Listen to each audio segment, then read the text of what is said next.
Okay, chemistry students, another video. This one is picking up on dimensional analysis, so this should be for pre-AP and on-level chemistry students working in your notes.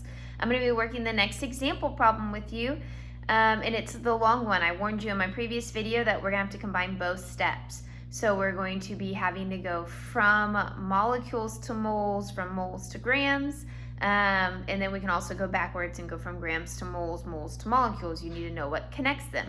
So we're going to work through it, and as we work through it, hopefully I'll talk you through it. So the example problem says, determine the number of molecules of sulfur dioxide in a 20-gram sample. So we always start every problem the same way. Consistency is important. It helps you figure out how to solve these. So the very first thing we do is list our given and what we're looking for. I'm going to be writing a little smaller because this is a longer problem, so hopefully I can fit it all in one spot. If not, we might have to combine whiteboards. But my given in this case is my information. The only numbers it tells me is I know I have a 20-gram sample of sulfur dioxide, SO2. And then I am asked for molecules. So this is consistent across the board on how we solve these. So I list my given and then I list what I'm looking for. I also consistently start with my given. And so I will be starting with my given here. So I'm going to go ahead and set that up again. I'm going to write relatively small, so I will be holding the board up so y'all can see it a little better. And I just put it over 1 to make it nice and see where my units are at. So my units are on top. I have grams of SO2 on top. Now then, this next part, we normally just would go from what we were given to what we're looking for, but we can't. There's nothing that connects grams and molecules. So we always are going to go to moles first. Moles is our connector.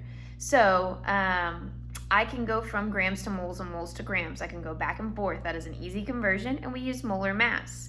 I can go back and forth from moles to molecules and molecules to moles. Easy conversion, we use Avogadro's number.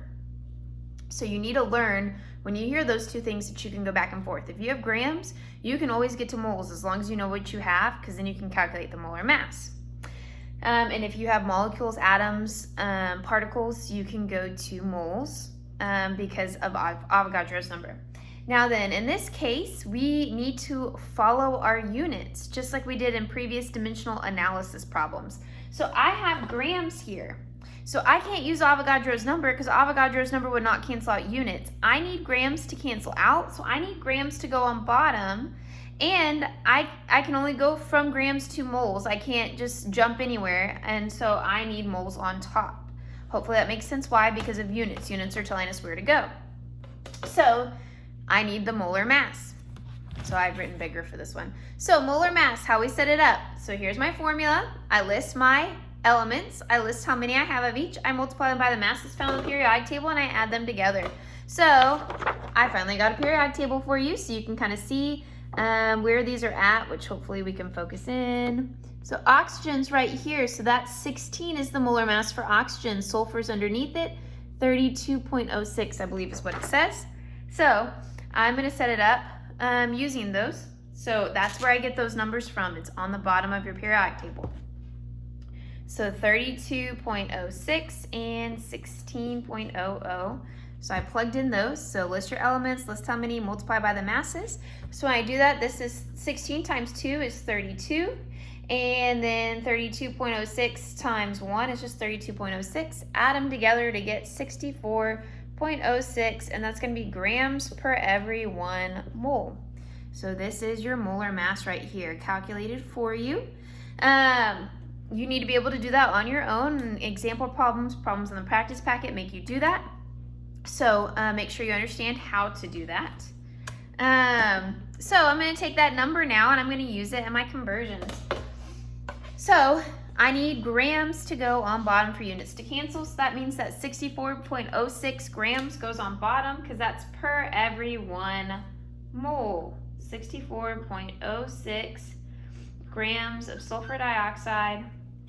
And I finally got other colors, so we're going to try to color coordinate for you today.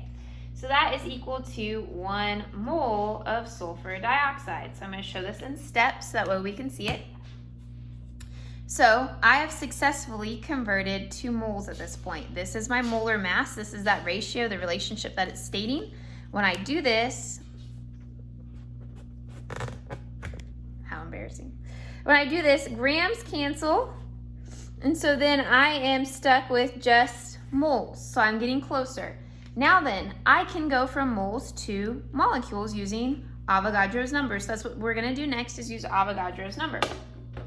Avogadro's number states that for every 1 mole, you have 6.02 times 10 to the 23rd molecules of something. So I'm going to now multiply, and I want moles to go on bottom. If you're following along with me, hopefully we realize we want moles to go on bottom for units to cancel. So 1 mole goes on bottom, and Avogadro's number goes on top, which would be 6.02 times 10 to the 23rd molecules. So color coordinated. So the black canceled, now the blue's gonna cancel, and it leaves us with just molecules, which is what we wanted to solve for. So the math behind this, since I don't have room to show my work, you multiply your top numbers. 20 times 1, which is just 20, times 6.02 times 10 to the 23rd.